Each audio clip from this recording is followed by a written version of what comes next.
ഇപ്പോൾ വീഡിയോയിൽ കണ്ടുകൊണ്ടിരിക്കുന്നത് ദ്വീപിലെ ഒരു മദ്രസയിൽ നിന്ന് വ്യാഴാഴ്ച ആയതിനാൽ അവിടെയുള്ള വിദ്യാർത്ഥികളും ഉസ്താദുമാരും നടത്തുന്ന ഒരു ദിക്ർ മജ്ലിസാണ് ഇപ്പോൾ നമ്മൾ കണ്ടിട്ടുള്ളത്. നമ്മുടെ നാടുകളിൽ ഉണ്ടാകുന്ന എത്രയോ പതിമടങ്ങ് കൂടുതലാണ് ഇവിടെ ഇങ്ങനെയുള്ള മജ്ലിസുകൾ നടത്തുന്നതും കേൾക്കുന്നതും.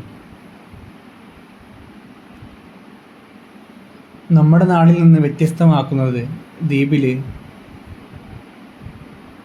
ഇഴജന്തുക്കളെയോ മറ്റു മൃഗങ്ങളുടെയോ ഒന്നിൻ്റെയും ശല്യമില്ല. പാമ്പാണെങ്കിലും തേളാണെങ്കിലും ഒന്നിൻ്റെ പോലും ശല്യം ലക്ഷദ്വീപിലില്ല. ഇത് തന്നെ ലക്ഷദ്വീപിനെ വ്യത്യസ്തമാക്കുന്നതും. പണക്കാരെന്നോ വലിയവരെന്നോ താഴ്ന്നവരെന്നോ ദ്വീപുകാർക്കിടയിലില്ല. അവർ തമ്മിൽ കാണുമ്പോൾ അവരുടെ സൗഹൃദവും സന്തോഷവും പങ്കുവെക്കുന്നത് കാണാൻ സാധിക്കും. ഞാനിപ്പോൾ പോകുന്നത് ദ്വീപിലെ ഒരു മഹാനായ വലിൻ്റെ ഖബർ സിയാർത്ത് ചെയ്യാനാണ് എൻ്റെ സ്പോൺസറായ മുഹമ്മദ് ഉസ്താദ് എന്നെ കൂട്ടിക്കൊണ്ടു പോകുന്നത്. ശേഷം ആ വീഡിയോയിൽ കാണുന്നത് അവിടെയുള്ളൊരു തട്ടുകടയാണ്. നമ്മുടെ നാട്ടുകളിൽ രാത്രി പ്രവർത്തിക്കുന്ന അതുപോലുള്ള തട്ടുകടയാണ് ആ വീഡിയോയിൽ കാണുന്നത്. ഞാൻ സൂം ചെയ്ത് കാണിച്ചു തരാം.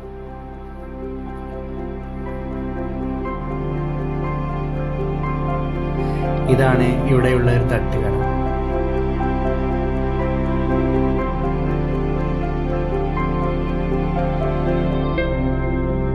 വ്യാഴാഴ്ച ആകുമ്പോൾ ദ്വീപുകാരെല്ലാം അവിടെയുള്ളൊരു മഹാന്റെ ഖബർ സിയാറത്തിന് പോകാറുണ്ട്. കാരണം അവരുടെ രക്ഷ എല്ലാതും ഇതുപോലുള്ള മഹാന്മാരാണ്.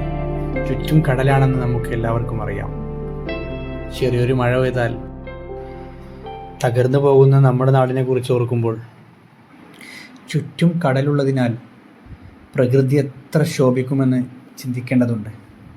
പക്ഷേ ഇതുപോലുള്ള മഹാന്മാരുകളുടെ കറാമത്ത് കൊണ്ടാണ് ഇന്നും പല ദ്വീപുകളും നിലനിൽക്കുന്നത്. കവരത്തിയായാണെങ്കിലും അമനി ദ്വീപാണെങ്കിലും ചെത്തിലത്താണെങ്കിലും ആന്ത്രോത്ത് ദ്വീപാണെങ്കിലും കൽപ്പേനിയാണെങ്കിലും എല്ലാതും ഇന്ന് നിലനിൽക്കുന്നത് ഇതുപോലുള്ള മഹാന്മാരുടെ കറാമത്ത് കൊണ്ടും ബർക്കത്ത് കൊണ്ടുമെന്ന് ചിന്തിക്കേണ്ടതില്ല. അതുകൊണ്ടാണ് ദ്വീപിലുള്ള ഓരോരുത്തരും അത്രയും ഭയഭക്തിയോടെ അങ്ങോട്ടേക്ക് പോകുന്നത്. എനിക്ക് തന്നെ തോന്നി ക്യാമറ അലൗഡ് അല്ല, അത് ആ മഹാനോട് കാണിക്കുന്ന ബഹുമാനക്കേടാണെന്ന് തോന്നി ഞാൻ ക്യാമറ മക്ബറയിലേക്ക് വല്ലാണ്ട് കൊണ്ടുപോയിട്ടില്ല. ഞാൻ ക്യാമറ കൊണ്ടുപോകുമ്പോൾ തന്നെ അവിടെയുള്ളവർ എന്നെ രൂക്ഷത്തോടെ നോക്കുന്നത് കണ്ടു.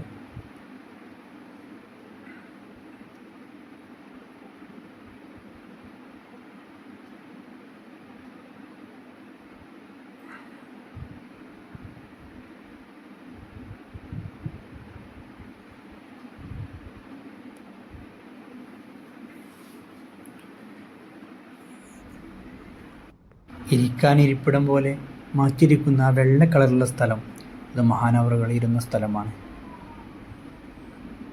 ക്യാമറ ഞാൻ മക്ബറയിലേക്ക് കൊണ്ടുപോയില്ല. എൻ്റെ സിയാറത്തെല്ലാം കഴിഞ്ഞ് ഞാൻ അവിടെ നിന്ന് തിരികെ പോരുകയാണ് ചെയ്തത്. വീഡിയോയിൽ ഞാൻ ആ മക്ബറ കാണിച്ചിട്ടില്ല.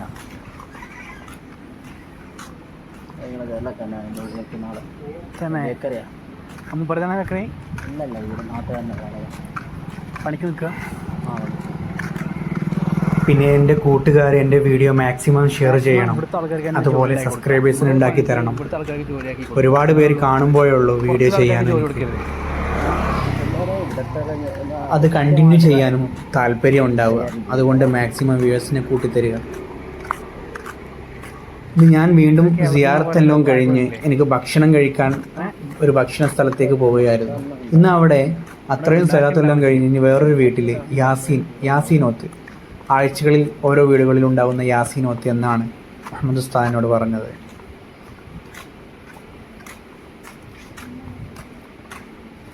ലക്ഷദ്വീപിൻ്റെ വിജയവും ഇതുതന്നെയാണ്. അവിടെയുള്ളവർ അത്ര ഭയഭക്തിയിൽ ജീവിക്കുന്നവരാണ്. അവിടെയുള്ള ഒരു ഉസ്താദ് എന്നോട് പറയുകയുണ്ടായി, ഈ വരുന്ന തലമുറ കുറച്ച് വഴിതെറ്റി പോകുന്നുണ്ടോ എന്നൊരു സംശയം അവർക്കുമുണ്ട്. കാരണം മനുഷ്യൻ്റെ പ്രവൃത്തി മൂലമാണ് പ്രകൃതി ക്ഷോഭിക്കുക. നമ്മുടെ വയനാട്ടിലും മറ്റുള്ള സ്ഥലങ്ങളിലും ഇത്ര ക്ഷോഭിക്കാൻ കാരണം നമ്മൾ ചെയ്യുന്ന പ്രവർത്തനം കൊണ്ട് തന്നെയാണ്. അതുപോലെ ദ്വീപിലുള്ളവർക്കും ആ പേടിയും ഭയവും ഉണ്ട്. കാരണം അവർ പൂർവികർ പിന്തുടർന്ന പാതയിൽ നിന്ന് യുവതലമുറ വ്യതിയാനം സംഭവിക്കുന്നുണ്ടോ എന്ന് അവർ ചിന്തിക്കുന്നു. അത് ആ വീട്ടിലുള്ള സ്വലാത്ത് യാസീൻ ഒത്തായിരുന്നു.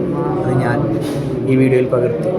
നമ്മുടെ നാട്ടിൽ മണ്ണാറക്കാട് പള്ളിക്കുന്ന് പ്രദേശത്തെല്ലാം വരുന്ന ഒരു സായദ് ഉസ്താദിൻ്റെ വീട്ടിലായിരുന്നു. ആ കാണുന്ന മഞ്ഞ ഡ്രസ്സുള്ള കണ്ണൂറായിട്ട് ഉസ്താദ് മൈനി UP-യിൽ അധ്യാപകനാണ്. അവിടെ ഒരുപാട് സ്ഥാപനങ്ങൾ കൺട്രോൾ ചെയ്യുന്ന ഒരു യുവ പണ്ഡിതൻ കൂടെയാണ് വാഹിദ് മൊയ്നി. വീഡിയോ ഞാൻ ശേഷം യാസീനത്തെല്ലാം കഴിഞ്ഞ് ഭക്ഷണം കഴിക്കുന്ന രംഗമാണ് വീഡിയോയിൽ പകർത്തിയിട്ടുള്ളത്. അപ്പോൾ എന്തായാലും ഞാൻ വീഡിയോ ഒരുപാട് വലിച്ചു നീട്ടുന്നില്ല. ഇന്നത്തെ വീഡിയോ ഇവിടെ വൈൻഡപ്പ് ചെയ്യുകയാണ്. അപ്പോൾ പറഞ്ഞതുപോലെ മാക്സിമം ഷെയർ ചെയ്യുക. ഇനി ദ്വീപിലുള്ള പകൽ കാഴ്ചകളും കടൽ തീരങ്ങളും നന്നായി വീഡിയോ പകർത്തിയിട്ടുണ്ട്. അത് വരും ദിവസങ്ങളിൽ അപ്ലോഡ് ചെയ്യാം. ഈ വീഡിയോ മാക്സിമം ഒന്ന് ഷെയർ ചെയ്ത് കാണുക. ഇൻഷാ അല്ലാഹ്. അസ്സലാമു അലൈക്കും.